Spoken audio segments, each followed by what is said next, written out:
கன்னியாகுமரி மாவட்டம் குளச்சலில் காதல் கணவருடன் சேர்த்து வைக்க கூறிய இளம்பெண்ணை பெற்றோருக்கு ஆதரவாக போலீசார் குண்டுக்கட்டாக காரில் ஏற்றி அனுப்பி வைக்க முயன்ற சம்பவம் பரபரப்பை ஏற்படுத்தியது.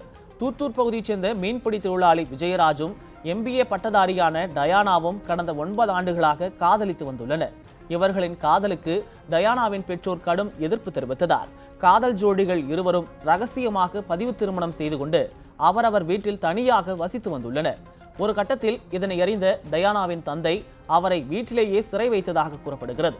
மேலும் தனது மகளை திருமணம் செய்து கொண்டதாக போலி ஆவணங்களை வைத்து மிரட்டும் விஜயராஜ் மீது நடவடிக்கை எடுக்க வேண்டும் என குளச்சல் அனைத்து மகளிர் காவல் நிலையத்தில் புகார் அளித்தார். இது தொடர்பான விசாரணைக்காக காதல் ஜோடிகள் இருவரும் காவல் நிலையம் வருமாறு போலீசார் அறிவுறுத்தியுள்ளனர். காவல் நிலையம் வந்த டயானா தான் மேஜர் என்பதால் விஜயராஜுடன் செல்ல விரும்புவதாக தெரிவித்திருக்கிறார். ஆனால் சாராய்வாளர் ஹேமலதா மற்றும் தலைமை காவலர் சுதாராணி டயானாவை தனியாக அழைத்து சென்று பெற்றோருடன் செல்லுமாறு கட்டாயப்படுத்தியதாக கூறப்படுகிறது. மேலும் டயானாவை பெற்றோருடன் சேர்ந்து குண்டுக்கட்டாக காரில் ஏற்றி அனுப்பி வைக்க முயற்சி செய்துள்ளனர். இதனால் ஏற்பட்ட பரபரப்பு காரணமாக காவல் நிலையம் வாயில் முன்பாக பொதுமக்கள் திரண்டனர்.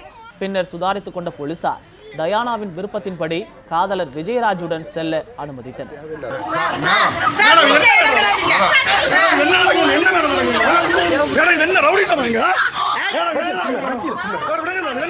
உங்களை சேர்த்தா